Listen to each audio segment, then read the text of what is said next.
Meus amigos queridos do Conexão com o Mundo, eu estou aqui no Rio, no aeroporto, e nós vamos conversar agora com o professor, educador do Departamento de Metodologia da Universidade Federal de São Carlos, em São Paulo. Ele está no aeroporto de Viracopos, em Campinas, e vai conversar com a gente.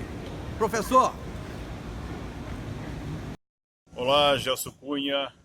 Olá, amigos do Conexão com o Mundo. Tudo bem? Realmente eu estou aqui no aeroporto de Viracopos, em Campinas, e eu estou indo para Porto Seguro, a passeio. Quer dizer, espero que lá também tenha um aeroporto seguro, não é? Professor, seguro, tem que ter segurança, né? Deixa eu perguntar um negócio ao senhor. Vocês estão comemorando, né, o lançamento do foguete espacial Sputnik pela União Soviética, pela Rússia, né? Os americanos ficaram meio bolados. Fala um pouquinho disso. Bom, o Sputnik era uma esfera que media 58 centímetros de diâmetro e tinha 2 pares de antenas. Pesava 84 quilos e dava uma volta em torno da Terra em cerca de 1h30.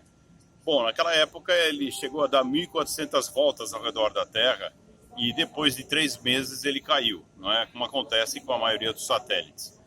O que acontece? O Sputnik era visto como um pontinho no céu por cima de onde passava, à noite, não é? Então ele foi observado no Brasil, no Observatório de São Paulo, pelo professor Abrão de Moraes e por outros colaboradores, entre eles o professor Silvio Ferraz Mello, que ainda é professor da USP até hoje, e também foi fotografado pelo professor John Stout, que era professor em Lavras na época. Foi visto então como um pontinho e era detectado o bip-bip, que era a única emissão que esse satélite tinha, que era possível ser percebido por qualquer radioamador na época. Meu amigo, de fato o lançamento do Sputnik causou aí uma verdadeira revolução no mundo, né? Que parece que nunca mais voltou a ser o que era. O senhor não acha, não? Bom, realmente, o lançamento do Sputnik foi uma revolução. O mundo nunca mais foi o mesmo, não é? Começaram a lançar satélites de todo tipo.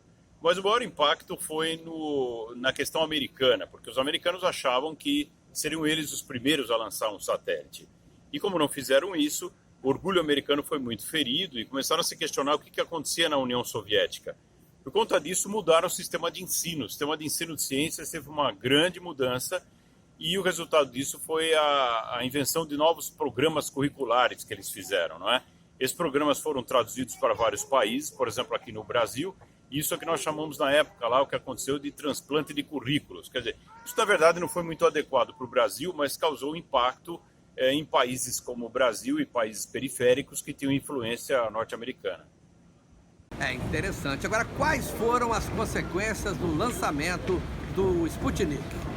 Bom, as consequências do lançamento do Sputnik foram várias, no sentido de que de lá para cá satélites de todo tipo foram lançados e são úteis até hoje em várias áreas. Por exemplo, meteorologia, a questão de telecomunicações, a questão do GPS, que hoje é super importante. Então, de qualquer maneira, o impacto também foi a criação da NASA e de outras agências espaciais. A questão é que, para muitos países, isso também tem importância no impacto na educação. Por exemplo, o Brasil tem um grande potencial para isso e incentiva os jovens a trabalharem com tecnologia espacial. Por exemplo, a Mostra Brasileira de Foguetes, que é coordenada pelo professor João Canali. Isso ocorre todo ano, mas infelizmente, devido aos cortes de orçamento, aos cortes de financiamento de educação e de pesquisa, o Brasil teve uma diminuição nesse tipo de coisa do ponto de vista do incentivo do governo, não é? Então isso é uma pena, porque em países mais desenvolvidos ou em países que potencialmente teria uma condição melhor de fazer ensino, por exemplo, e pesquisa, esse tipo de coisa é muito mais incentivado. Veja, por exemplo, a China, que tem uma agência espacial, que já lançou satélites, enfim, muitos e várias tecnologias desse tipo, mas que a educação é uma prioridade de Estado, é uma questão muito importante e dá para entender, por exemplo, que o índice de analfabetismo naquele país é muito baixo, não é? Eu conheço muita gente, professor, principalmente as pessoas mais jovens, que gostariam muito de ser astrônomos, né? Gostariam muito de estudar o espaço. Afinal de contas, aquela interrogação, né? o que representa esse universo tão fantástico. Existem, de fato, outros planetas, isso já está comprovado, né? Mas até que ponto existe a possibilidade de ter vida, de fato, em outros planetas? Como é que as pessoas... Você tem um endereço, um site, um telefone, que as pessoas possam se comunicar com vocês? Bom, uma dica legal é que as pessoas acessem o site Heavens Above. Esse site permite saber com antecedência o momento da passagem de satélites brilhantes, e também, por exemplo, da Estação Espacial ou Telescópio Espacial Hubble. Quer dizer, no começo da noite, por exemplo, quando já está escuro e o Sol ainda ilumina na altitude que estão esses objetos. Então é possível saber a hora da passagem e o mapinha da trajetória desses objetos no céu. Outra dica importante é que assistam um filme que se chama O Céu de Outubro, que é baseado na história de Homer Hickman e alguns colegas dele também, que na época ganharam feiras de ciência porque se interessaram em construir foguetes na época do Sputnik.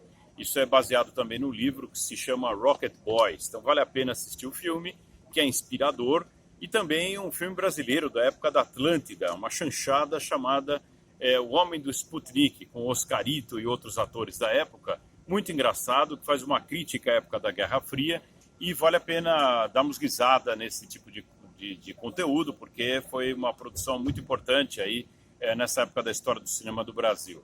Bom, basicamente era isso. Eu acho que o Brasil tem um potencial muito grande, mesmo que o governo não tenha incentivado recentemente a questão da pesquisa e da educação, que é um problema muito sério atualmente, e até por causa disso a gente tem que pensar muito no incentivo dessa coisa de ensino de ciências e tecnologia de todo tipo, porque é uma coisa determinante para o futuro. Mas essa questão também de criticarmos os políticos é uma coisa que depende de todos nós também, porque quem põe os políticos lá somos nós, não é isso? Quero agradecer muito ao professor Bretones, né, educador da Universidade Federal de São Carlos, em São Paulo, por essa entrevista aqui no Conexão com o Mundo. Boa viagem para Porto Seguro e a gente vai ficando por aqui. Tchau, pessoal. Até uma próxima oportunidade, hein? E pensa bem, hein? Quem sabe, vale a pena estudar para ser astrônomo? Eu aí na lua. Eu vou pro mundo da lua, que é feito no céu, onde os deuses e deusas se abraçam e